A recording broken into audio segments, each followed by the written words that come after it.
This podcast is sponsored by Nobody. Hey dudes, welcome to Splat from the Past, the only 80s themed horror and sci-fi show where things could get totally radical. Now today I will be welcoming Norman Sheridan. He got to be in a lot of interesting exploitation films in the 70s.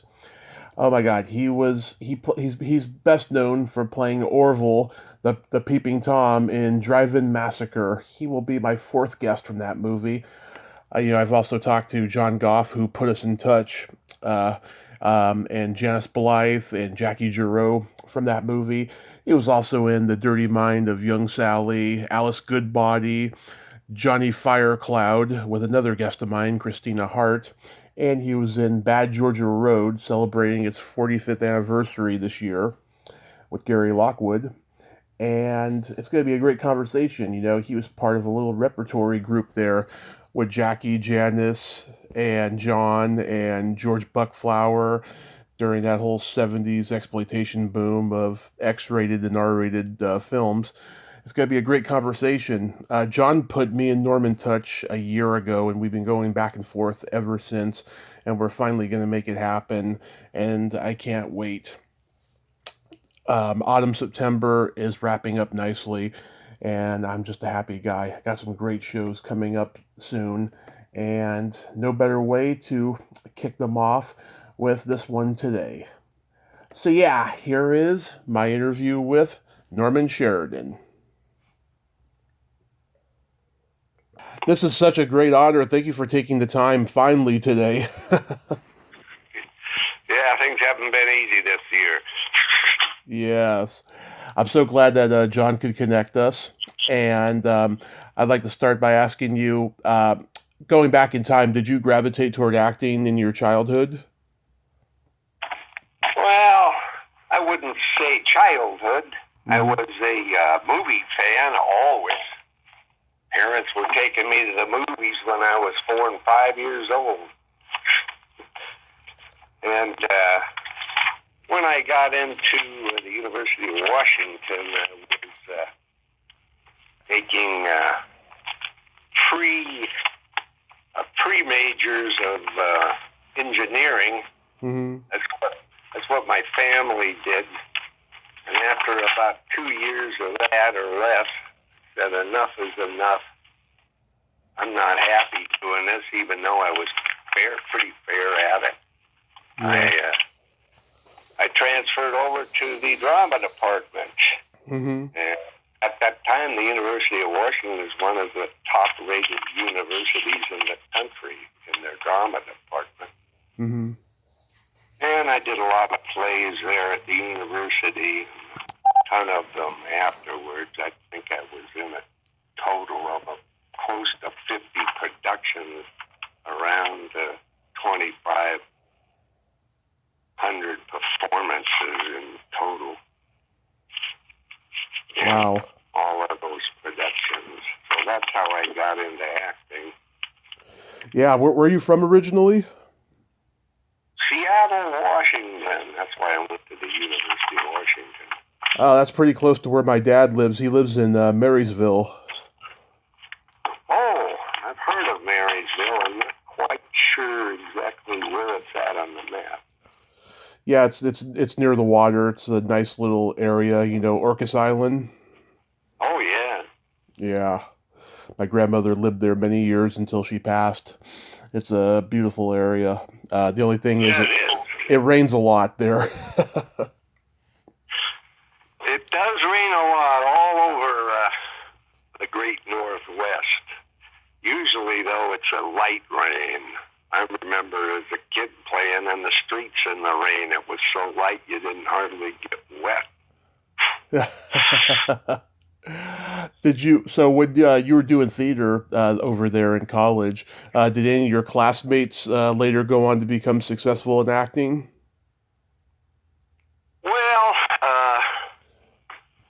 what was her name? A good friend of I Dream of Jeannie, the star of that. Barbara Eden. No. Yeah, well, Her name's not coming to me, but she was in a couple of series, and one of them was, I think it was titled something like the Great Girls from Seattle or something like that. But the one with Barbara Eden is not coming to me that she was in after her famous Genie role. But at any rate, prior to them, just graduated before me was Robert Culp. He was in everything. Oh, yeah. And the girl,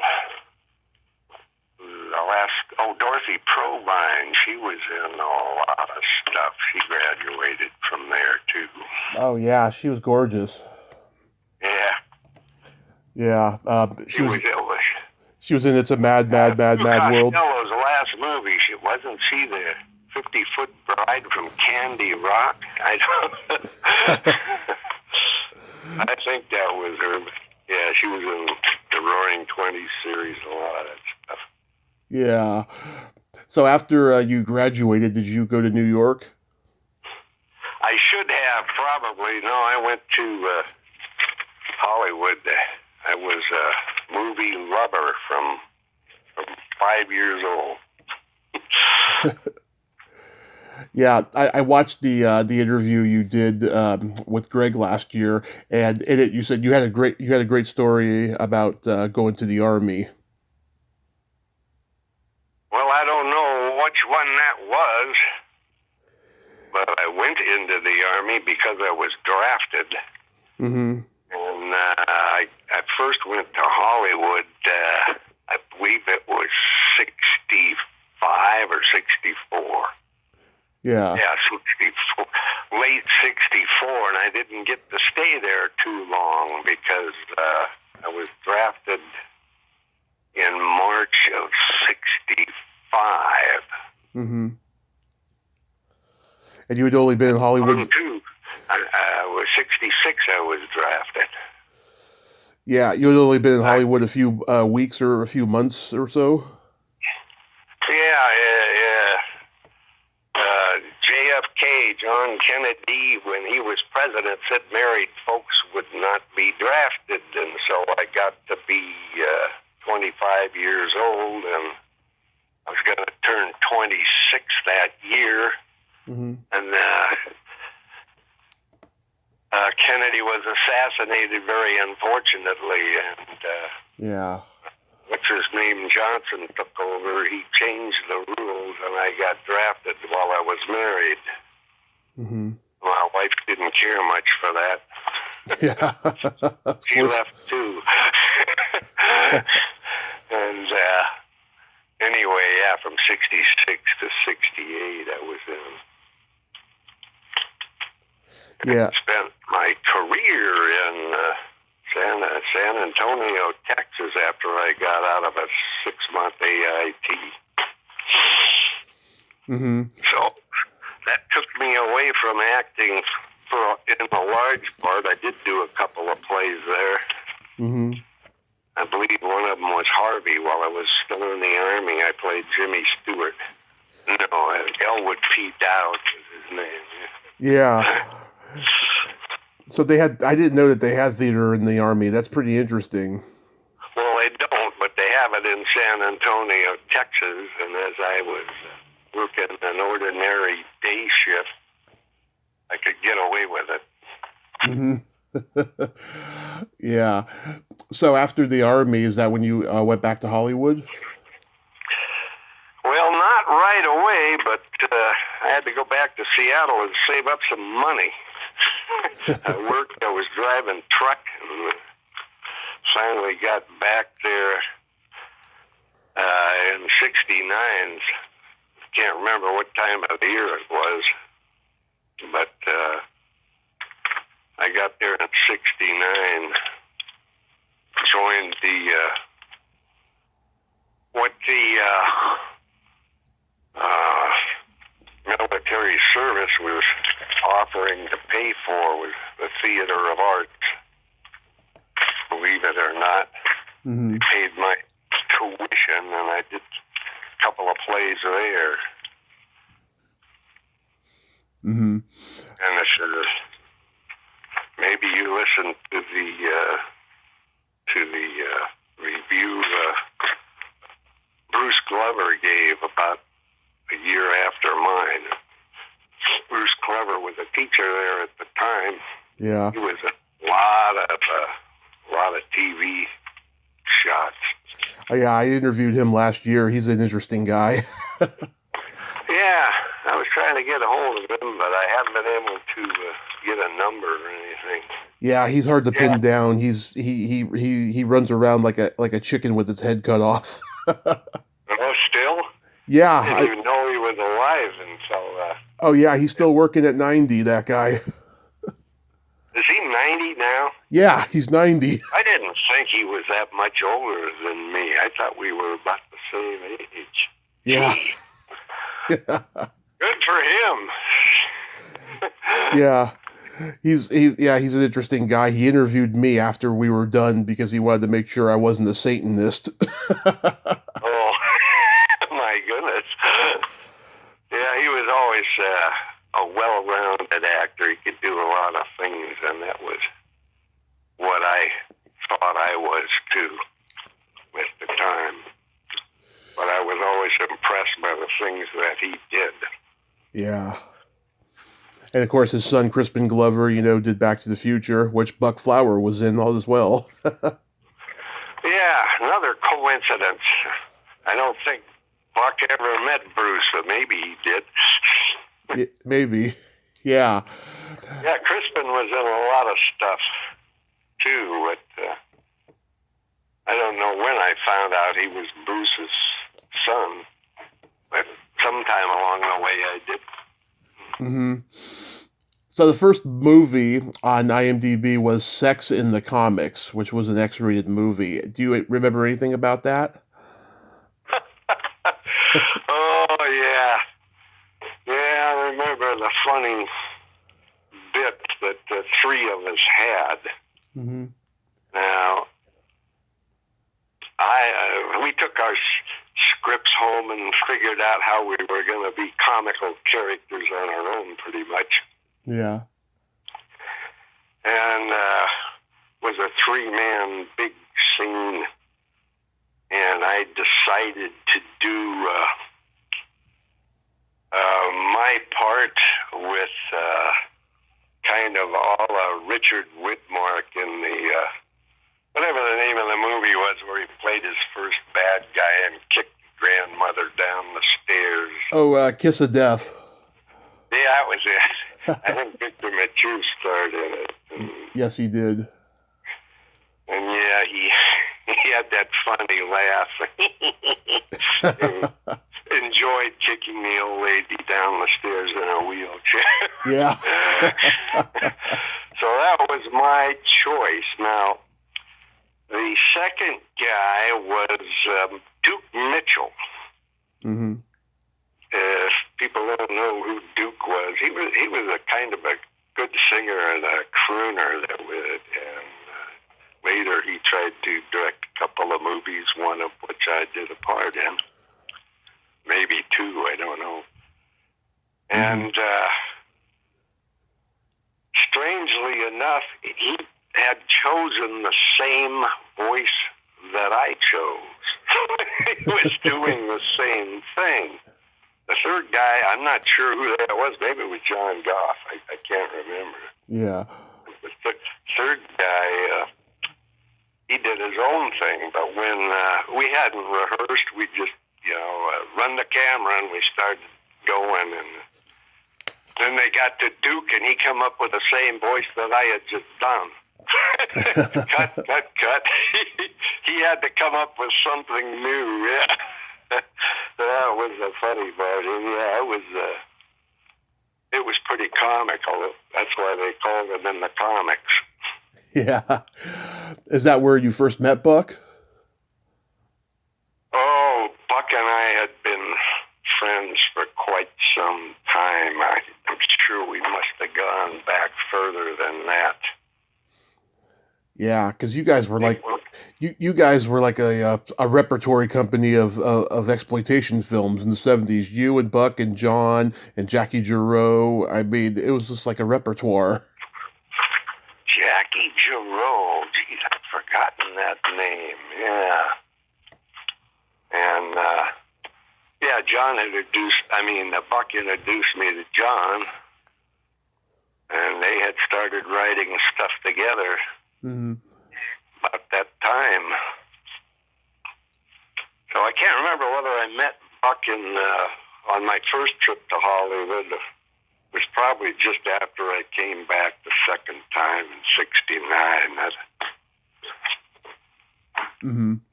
Then you did The Dirty Mind of Young Sally. What do you remember about that? I'm getting my movies confused. I got resumes here that have of different times of myself. I looked at and saying, what was this movie? And a lot of them had their final titles changed from the shooting titles. Yeah. I think Young Sally was the one with Buckaloo as the director. Bethel Buckaloo, yeah. Okay, that was... gotta tell you, I don't remember much about that. Okay.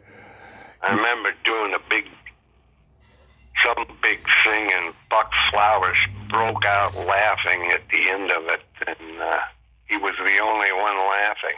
That's why I remember it. Buck was easy to amuse. Yeah. I love that guy. Gotta love him. Yeah. Colleen Brennan, she said that Buck Flower was the only actor she ever worked with who attempted to upstage her tits. Oh my goodness! Yeah, yeah. He would give his best try at upstaging, no doubt about it. And he would succeed too. Yeah, he would. Yeah. Then you did Alice Goodbody. That was quite an interesting movie for me.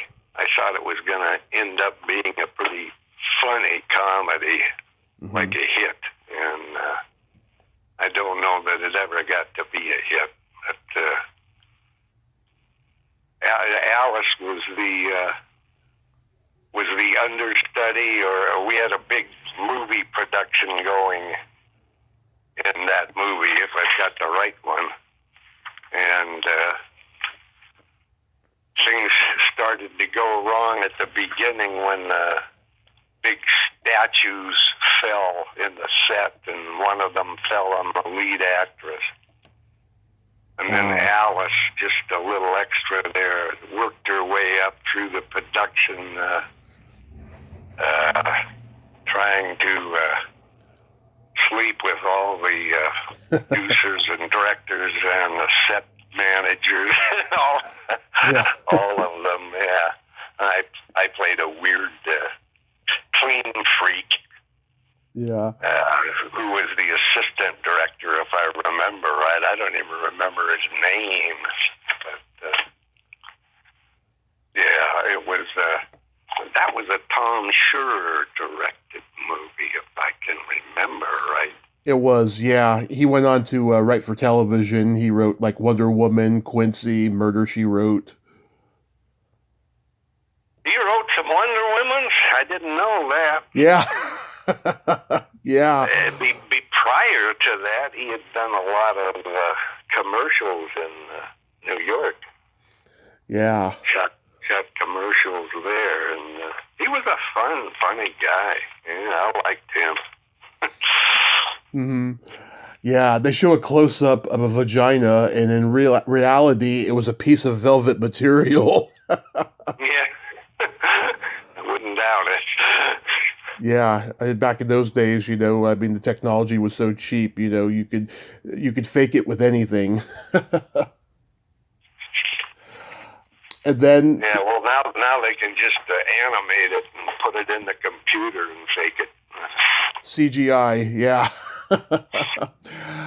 that then comes Johnny Firecloud. That's such a great movie. It's very hard hitting in today's standards with the racism, and that rape scene is so horrific, but it's so 70s. What was the experience like on that film? Uh, I can't remember a whole lot about that.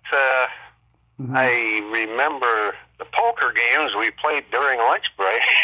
Yeah. I think I made more money in the poker games than I did in doing the movie. Yeah.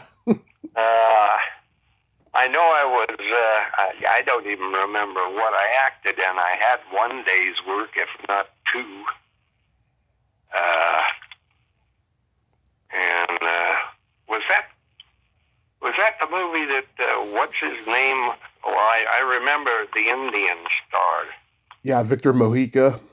Yeah, he was kind of famous for a short period during that time. Yeah. And Ralph Meeker. I believe a guy that had done a number of seasons in Bonanza was in it too, unless I've got my movies mixed up. No. That's David Canary. Yeah, David Canary ended up on the soaps, yeah. Yeah. He was there. I remember talking to him. Did you talk to Ralph Meeker? Oh, yeah. Yeah. Yeah, that was Ralph. He was the top bad guy. Now I'm getting my movies straight, I think. He was the top bad guy, and I was one of his hired hands. I did his dirty work for him. That's what I did. Mm-hmm. That doesn't sound right. Johnny Firecloud, he almost got hung. Maybe I got my movies mixed up. Meeker was in another one, I think. Yeah, well, Meeker, he worked with John and Buck on the Alpha Incident, which was I did. Yeah, that was a Bill Rebane sci-fi movie. Oh, yeah, I'm not even familiar with that one. Maybe Yeah. that was during my army or after it got out. It came out in '77. One thing where I was, Mm-hmm. That's right, I read for a different part and ended up getting this one. Mm-hmm. In Johnny Firecloud. Mm-hmm. You read for another part. I was going to play a good guy and ended up playing Ralph's henchman. Yeah, he was such an underrated actor. I mean, that guy could play anything. He was. He was very good, and he had a stroke along the way, and that certainly didn't help his ability much. Yeah. Do you remember Kiss Me Deadly, that movie he did in the 50s? Yeah, that was the Mike Hammer movie, wasn't it? It was 1955. I think it was a Mike Hammer movie. Yeah. It's a noir, I know that. He was kind of the movie Mike Hammer original there. Mm-hmm. Well, what's his name? Became Mike Hammer on television. Oh, Stacy Keach. Stacy Keach. I met Stacy a couple of times, and but I never forgot what Ralph said about. He got offered that TV role, evidently. Oh. And he turned it down, or his agent turned it down for him. Mm-hmm. And he said he had to take responsibility for unleashing Stacy Keach upon the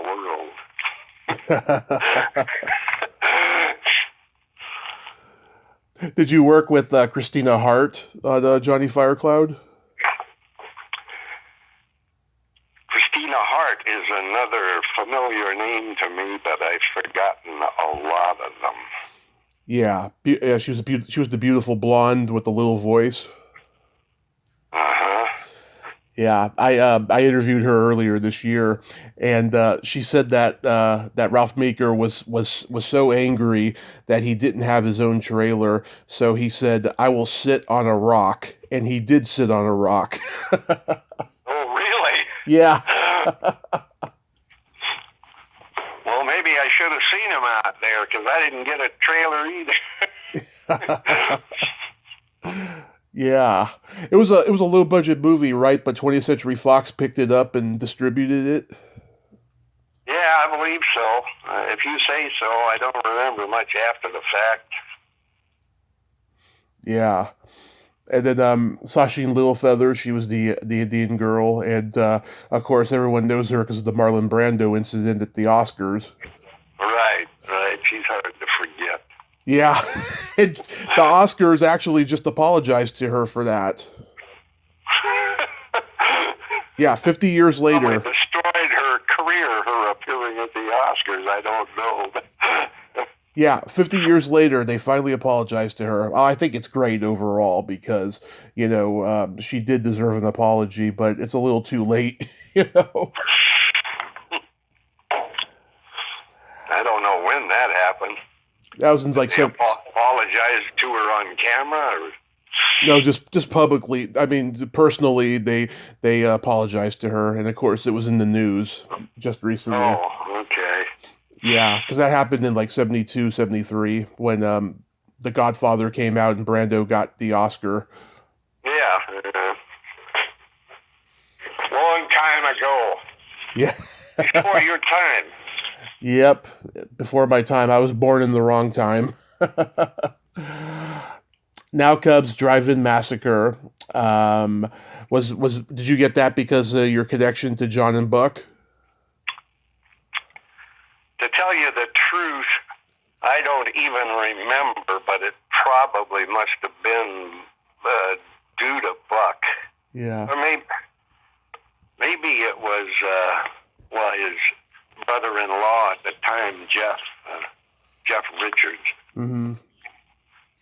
who was doing a lot of assistant directing and production managing.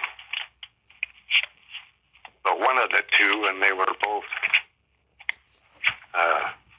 knew each other well, and that's why I knew them. And so between the two of them, I got the part, I'm sure. Yeah. Yeah, you played this peeping Tom named Orville. That must have been fun to play. It was. Yeah, I was really happy with what I did in there, and I gotta give a little credit to the director, Stu Siegel. Mm-hmm. It was one of the few times that I did a movie where a director gave me some tips on the set after we did a rehearsal just before shooting. Mm-hmm. They gave me some good information about what he was looking for. That I gave him kind of what he wanted, I think. Mm-hmm. And after he took about 5 minutes on the side with me, we went back and I started doing the whole thing over again. Yeah, I love it when Bruce Kimball and the other cop come to your door. You got that 70s pink t-shirt on and those blue bell bottoms with that white belt. Yeah, the white belt, I remember that. And you had that haircut that was almost like David Bowie at that time when he was doing, Ziggy Stardust. Oh, I was before David Bowie. He copied me. Yeah. I let him go with it, though. I didn't sue him. I like that bloke, Norman Sheridan. I'm going to copy his haircut. Yeah. Well, I may have something like the same haircut nowadays. It's just a little bit wider. My hair, I'm only 39. My hair is going gray, and I'm losing most of my hair. So, like, you can't win. No, you can't. Mine, I don't think it ever turned gray. It just turned white. That's maybe there was an in-between stage there. That was turning right about your age, I think. Yeah. Yeah, my hair's been starting to recede since I was about 26 or so.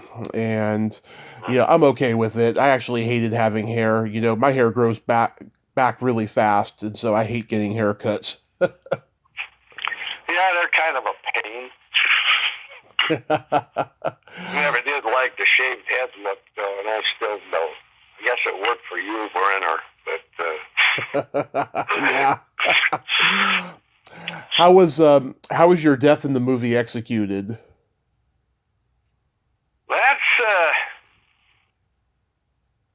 that was pretty much what do you call it? Artificial makeup stuff, and Yeah. I can't remember any action. All I can remember is they found me laying in the car with pieces of gross body. Oh my God. And it was more of a comedy than a real. I had to laugh at it myself, but I don't know what the audience did at the time. What I remember about Drive-In Massacre is that big scene you're talking about, and Yeah. out with my car on the in front of the house afterwards. Yeah, that was really my car, that red Comet. Oh. Did you have that car for years? Yeah, it should have got paid for making an appearance, but it didn't. Budget was rather low, I gotta tell you. I got terrified. They were going to open my trunk, and I knew what was in there, and I didn't like them seeing that, so I took off and ran, and that was another day, I think, where we shot the chase scene, and that's what John and I always laugh about, was he wasn't in perfect shape, and I think I was still in great shape at that time. I don't know. Maybe I'd started to gain a couple of pounds. But he thinks he chased me down, and I keep telling him I had to slow down to make sure that he could catch me. We've been arguing about that for 45 years, I think. But he caught me anyway. Yeah. One way or another. That's right. It was him. It was him and Bruce Kimball who chased you. I didn't mean to say the other guy. I'm sorry. That's so disrespectful to John. Well, I think you did say both of them that showed up at my door. Yeah. Stu Siegel, right around the same time, he did another movie that he cast John and Jackie Giroux and Janice Blythe in, called CB Hustlers. Were you asked to do that movie? No, I probably wasn't even there if it was much later. See, that 76 was Drive-In Massacre. Well, CB Hustlers was also 76. Oh. Well, I don't remember being asked. Yeah, John and Jackie don't remember that movie, and Janice Blythe refuses to talk about it. She won't even talk about it with me off record. And so I guess it was not a good experience. Yeah. That same. Are we talking about the same movie or another one called Off Record? Oh no, CB Hustlers. CB Hustlers is what I was talking about. Yeah. Tell me about Bad Georgia Road. Bad Georgia Road. And I had high hopes for Bad Georgia Road. And it certainly wasn't called Bad Georgia Road when we shot it. Bad Georgia Road, however, was a much better title. Mm-hmm. What was it called? I can't remember what the shooting title was. But I thought I had an excellent part in that movie. Mm-hmm. And I had high hopes for it helping me as well as the movie. We had a great, I thought they were great, the stunt crew of trick car drivers, or drivers that could do 27 Brodies and end up on a mark as big as a silver dollar. Mm-hmm. They were good, and prior that they'd done a number of these car chase movies in that period, starting with maybe Charles Bronson movie, or maybe the famous Gene Hackman movie. Mm-hmm. Done a lot of big car chase things, but prior to that, the stunt crews were horse wranglers. So these guys impressed me a lot. And the sad part was we were in a movie with a first-time director, and I don't remember his name, and he had a limited budget too. It was not cheap because the stars were Gary Lockwood and Carol Lindley. Yes. And the director's name was John C. Broderick. I don't think I ever saw him again after that, and I don't want to belittle him, but the cameras did not get enough of all those car action sequences. Yeah. Couldn't edit them. Therefore, the movie ended up approximately, they froze frame on the movie at the end of anything you see on television of that movie. Mm-hmm. On the two stars, and that's just when the big chase was beginning. We had about 30 pages of car stuff and that came after that. My character was Reese, I think was his name. Mm-hmm. And he was the top guy, the bad guy hired to handle chasing these guys down. And I had a lot of action stuff to do in that last 30 pages, which is approximately 30 minutes of movie. Mm-hmm. And so all you saw of it in there was a character introduction earlier in the movie. And that was about it. Mm-hmm. And I think the movie would have been big at the box office, possibly, if we had all those car chases in there. Yeah. Gary Lockwood, of course. The attempt to make a good movie was definitely there. Yeah. Mm-hmm. Just probably the budget was too short to get enough takes on all that car stuff. Yeah, Gary Lockwood, of course, did 2001: A Space Odyssey and Splendor in the Grass. I mean, he was pretty hot by this point. Was he a good guy to work with?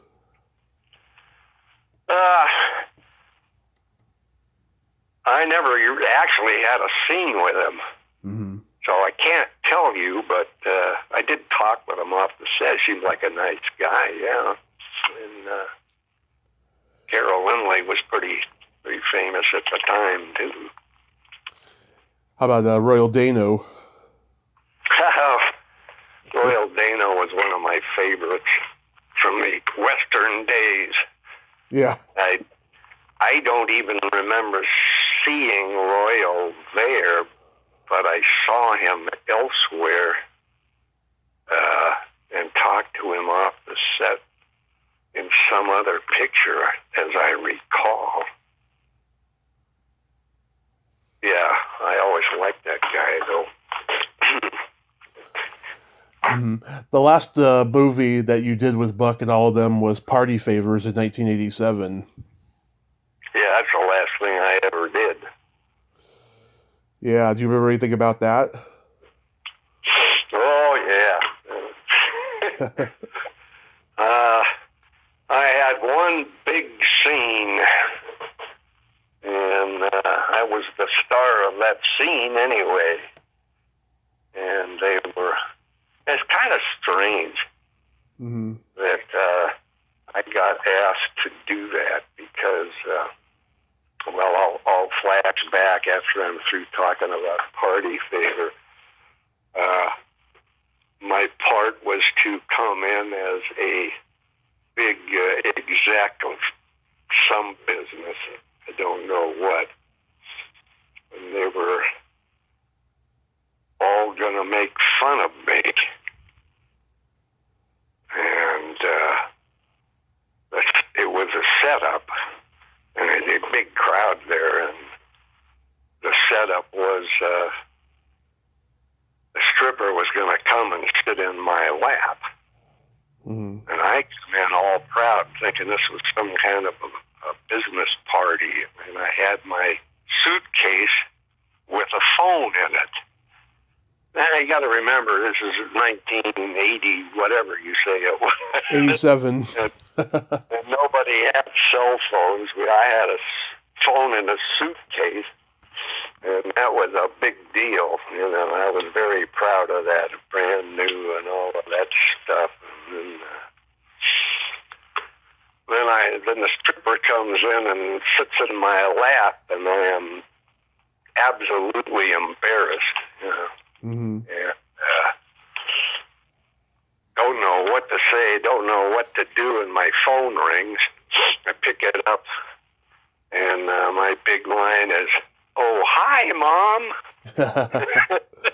Like she can see me there. I got to get Mom off the phone before. Anyway, and I got a big laugh out of that. And, who's the director of that one? He liked it. Let me take a look here. It was Ed Hansen. That's right. Ed Hansen. Yeah. when try to go ahead. Oh, can you hear that beep? It's not important, but someone's trying to call me on another line. I won't answer it. I didn't hear the beep. Anyway, the thing that was strange about this is my phone in the suitcase. Mm-hmm. Years before, I don't believe Buck ever knew anything about this. Huh. But I had done my first commercial. I was working I just got back from Texas where Buck's brother-in-law, Jeff, had directed a play, and I was in it. Mm-hmm. And then I was in another one after that, and he didn't direct that one, I don't think. So I did 2 plays back to back in northern Texas, somewhere close to Dallas, I guess. Not anywhere in it, but close to it. Dinner theater, and then when I got back, I got the bartender's job.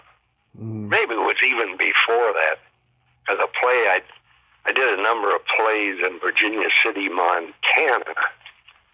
And that was a tourist town, and we did summer stock there. I did 4 seasons. And I did a side job after the play. I took on Mr. Bovey, who owned all the tourist attractions in the town, the Bale of Hay Saloon. I was a bartender there after the play. Mm-hmm. So when I got back to California, south of Hollywood, I was a bartender and trying to make a few extra bucks. Mm-hmm. And I did a commercial at the same time, and the commercial was for the first answering machine I had ever heard of. Mm-hmm. An answering machine that 2 cassette tapes. One was your voice to leave a message, and the other started to take the message. And I was the only one in the commercial, and I'm tending bar that night, and my commercial came on. Boy, the house came down. Hey, that's Norm! So that was the parallel between mat and the phone and the suitcase. Mm-hmm. Unfortunately, that product never sold, so the commercial didn't go on and make me a ton of money.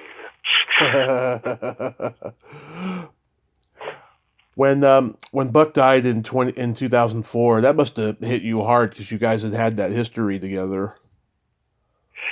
It hit me very hard when I found out about it, but I wasn't in California at the time, and no one told me about it until after the fact.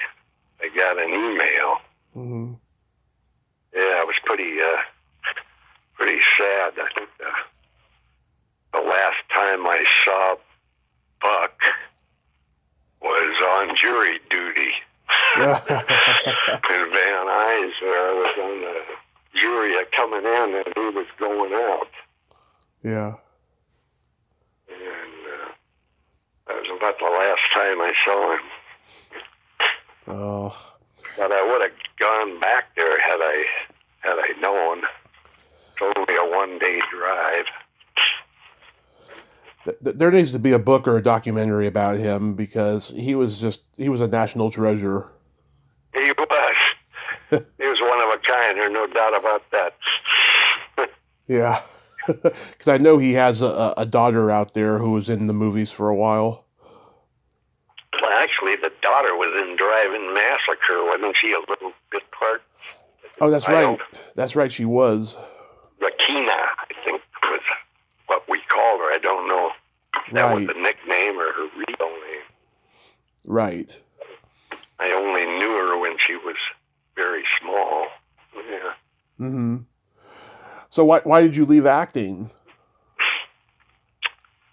Well, I guess I didn't really leave it, truth be told. But I remember sitting in the restaurant. I was about 20 years old. The restaurant of my favorite hangout, the Palladium Bowling Alley. Mm-hmm. And as usual, I ate slower than everybody, and they left. And I'm sitting there thinking, this guy's doing very well. That guy that left, he owned a restaurant in another bowling alley. And I said to myself, I'm going to be a millionaire one day. Now, this was 1960, something like that. Yeah. And I was determined. I started investing when I was about 25 or 24 even. Yeah. Oh boy, did I make a lot of mistakes. And then when it became apparent to me that I needed to start making some good money, so I found a job on I hoped that it would be on the side, where I could work some weekdays, some weekends, and some nights, and keep myself free to do movies, or to look for them at least. And so I started working for Water and Power, and it was after my training period. I could bid different shifts and work around, and most of my career I ended up working by choice, rotating shifts where I'd work an AM and a couple of days. I start with a PM, start at 3 o'clock, and then keep my mornings free that way, and then I'd work a couple of days, and then I'd work an AM. As you get older, that starts to wear on you. You don't get a hell of a lot of sleep. Yeah. Anyway, I never had the energy after that to really go out searching. So that's why I didn't find much after that until I'm sure the party thing that I did in 86, I thought I was, probably was released in 87. Right. I did it in '86. I'm pretty sure. Yeah. I got a call for that. Did you ever audition for anything that became like super iconic? Iconic. There was a movie way back when that was supposed to star. What the hell was the name? It was supposed to star the father, son, the father. Whose name's not coming to me. Father, son, Kirk Michael Douglas? No. I got it. He's still working, the father. Martin Sheen? No, the son is still, he was in the series 24, the son. Oh, the Sutherlands. Sutherland, yeah, Donald Sutherland. Mm-hmm. Oh, boy, I'm showing my age now. I can't remember names. He was going to star in a movie that was being directed by a famous director who directed the first Star Wars movie, I believe. George Lucas. That's him, yeah. Yeah. And so I was at the Theater of Arts, and I had probably already done a play there, and I directed one too. And got good reviews for that. And the old doll that ran the place, whatever her name was, got me an interview with that director because they were losing Donald Sutherland to do a conflict of schedule for Donald, I guess. Anyway, I got to go in there that day and audition for George Lucas. Man, did he have a big office. I got a pretty big house here, I'm telling you. His office was as big as my house.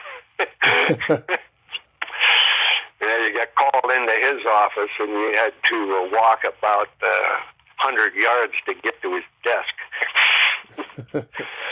Anyway, I went in there and talked with him at length, and after the fact, the lady that ran the Theater of Arts, she told me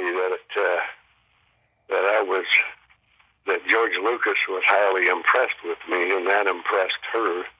Mm-hmm. But what happened was Donald Sutherland freed up his schedule, and it was a futuristic type of movie. He came back and Donald did the movie. Huh. That's interesting. So you ended up in Vegas as a blackjack player? No, I haven't ended up that way, but gee, boy, you found out too much about me.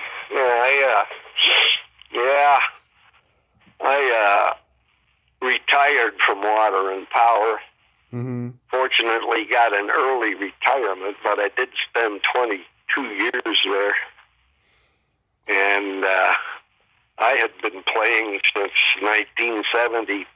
Before I did Drive-In Massacre, I'd been playing serious blackjack. Yeah. Whenever I could get away. And in 81, they have been running big blackjack tournaments since 78. I believe they call them the World Championship of Blackjack. Mm-hmm. And they started out at what was the Sahara Casino then. And now again it is the Sahara Casino. It was other things for the last 15 years until about a year back.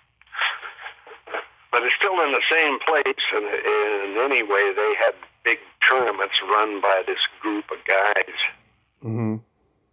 And they changed casinos. But I was the first one I did. I stayed away from it because I was afraid they were going to catch card counters through those tournaments. turned out I was right, but that came about 15 years later. At any rate, I started joining the tournaments in 81. Mm-hmm. And could not figure out why I couldn't win one. I come in third and fourth and fifth in a number of them along the way. But I got out my computer, not my computer, my adding machine, and I started doing things and how to play last hand situations and situations when you're ahead and situations when you're behind. Turned out the tournament game is quite a bit different than anything you'd play over the table in a casino. Mm-hmm. And I came up with my own system of how to play tournaments. As a matter of fact, I did about, I believe it was exactly 25 articles on tournament blackjack. Mm-hmm. And what I had arrived at finally paid off with a big win in '93, $100,000 at the Stardust. And many poker players out there might be surprised to know that the guy who won a year ahead of me was a famous poker player. He wore the cowboy hat. And he could throw a knife. What the hell was his name? He won the blackjack tournament the year prior to me winning it. Mm-hmm. And I'm not exactly sure when, but the tournament used to pay, when it started, it paid $75,000 to the winner, but by this time it had gone to $100,000. And I won that. You got to survive a lot of rounds to do that, because there was like 600 and some entries. Mm-hmm. I believe at that time got smaller later on because it was not as good a tournament later on. Mm-hmm. But I ended up winning that one, took a second many years later, took a couple of, no, I took a third, fifth, and a sixth. That was the big tournaments. I had already taken a third at Lady Luck before they died. And I came back and played for a number of years and finally gave it up around 2012. Mm-hmm. So I did, I cashed for a little over $1 million in all of those tournaments combined. And was quite happy with the result, but I probably got a little bit famous and was uninvited from a number of them.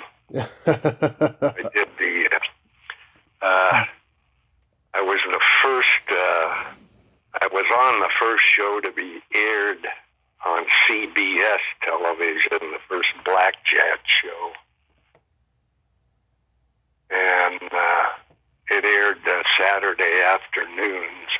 Mm-hmm. And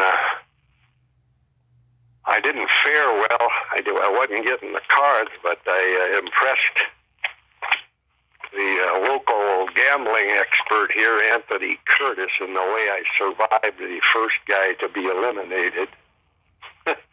Mm-hmm. And I had to pull every trick out of the book to survive that. The low man is eliminated in like 7 or 8 hands, and then it progresses that way. You still play? Anyway, Mm-hmm. yeah, that's where I made most of my blackjack money. I made more than enough just playing blackjack in the casino to pay entry fees and stuff. But I went on, and even to this day, I'm playing slot machines and winning, if you can believe it. Yeah, some people can beat slot machines if they know enough to what to look for. Yeah.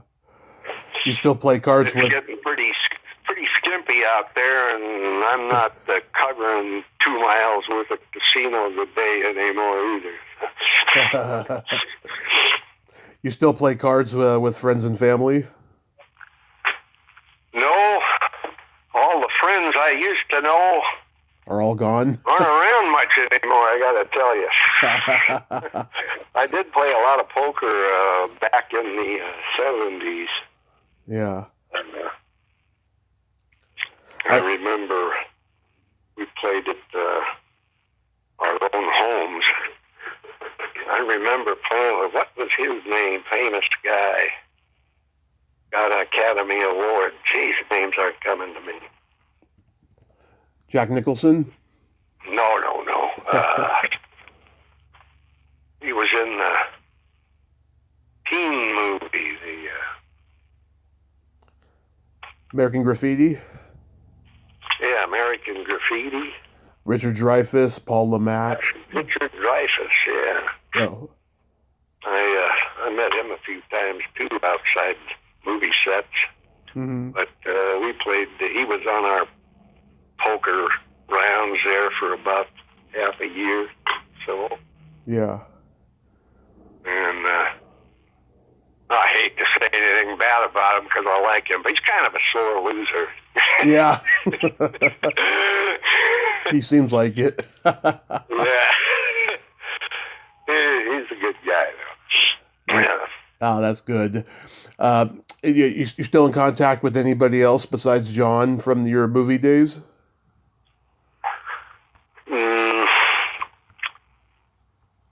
John's about it. Oh. Yeah, most of them are gone. And I'd know John's wife if I met her. Mm-hmm. Again, I know her name. Now it's not coming to me. I remembered her name as soon as he mentioned it, but I don't remember meeting her. We were in a movie, She-Wolf. She-Wolf of the SS. Huh.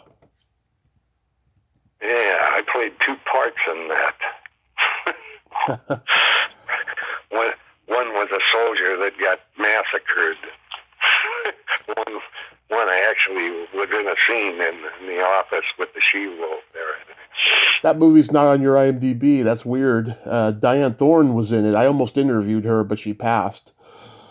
Oh, I'm sorry to hear that. You know, Yeah. that's another funny story. Yeah, Diane Thorne. She, long after that movie, she was doing Vegas shows, singing. Mm-hmm. And I don't think she recognized me, but I went to see it because she was singing. Mm-hmm. And I didn't have anybody with me. I was alone.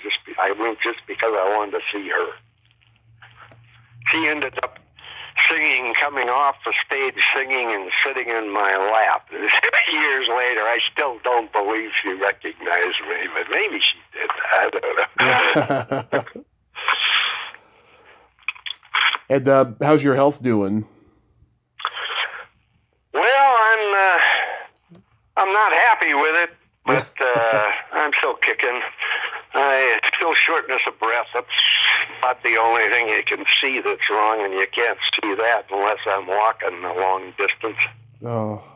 But 2.5 years ago, I'll send this out to anybody that cares to listen to me. Mm-hmm. I got the second COVID shot in March, mid-March, and it was April I started going downhill, and by in mid-April, it was May 1st I started going downhill with a shortness of breath. Prior to that, I could run it about as far as I could when I did drive in Massacre. I thought I was in perfect health. So I got sent to a lot of doctors and had a lot of tests, and it took over a year to get down to what they really needed to do. goes, about a year, they thought I needed a stent, which would have been fine. People get stents all the time now, and that's an operation where it goes up through your wrist, or it can go up from your groin area. Yeah. In my case, they went up through the wrist, and they couldn't get through to put it in. It goes right up your vein, I guess. Yeah. Amazing technology that but they couldn't do it. So they wanted, this was in a surgery center. They wanted to come back and have me do it again in a hospital in case anything went wrong. Well, I came back and I did it in a hospital about 6 weeks later. Mm-hmm. And he couldn't do it there either. He was afraid to go any further because he might break the artery or something. I don't know. So anyway, it ended up I had to have a triple bypass. And my whole story, I lead up to my tale of woe, is that there are at least 2.5% admitted myocardial problems that have occurred after that second COVID shot. So it's not without precedent, and it happened. And the COVID shot is not the answer to everything. I've never gotten another one after that, and to my knowledge, I've never had COVID.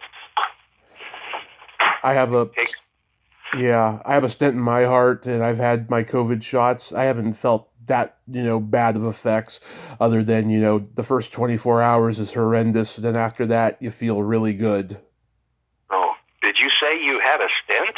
Yeah, I had a car accident 7 years ago, and had a heart attack in the process. They had to put a stent in me and all that. Oh, I didn't even know they could do it 7 years ago. The first I heard about it when they tried to do it to me. Yeah, it was probably the first wave of it. But I know people that have had it done my age and rave about it, but they couldn't do it to me. Yeah. Anyway, I just threw that out there in case anyone's thinking about getting more shots. Yeah. Aren't without side effects. Trust me. Well, Norm, I want to thank you for coming on today. I'm so glad that John could connect us and we finally made it happen. You take good care of yourself. Have a happy holiday season when it comes up soon, and just be safe out there. Well, all the best to you too, Tommy, and you let your audience know how they can watch and get a hold and hear you. Is it on YouTube? It's on YouTube, yes. Splat from the past. Blast from the past. Splat from the past. Oh, okay. I'll be tuning in now. Awesome. Well, you have a great day, and once again, be safe out there. You too. Thank you, sir. Thanks, Tommy. My pleasure. Bye-bye. Bye. Well, there you have it. Norman Sheridan. Ain't he a cool dude? Oh my God, what a great man, huh? And I'm glad that he's hanging in there, still out there, and living his life happily in the later years, after a wild 70s there. Sounds like, with that exploitation repertoire, that is just so awesome. Thank you, John Goff, for connecting us. Well, until next time, this is Tommy Throwback Kovac saying, there's no shame in living in the past, because the present sucks. Later, dudes.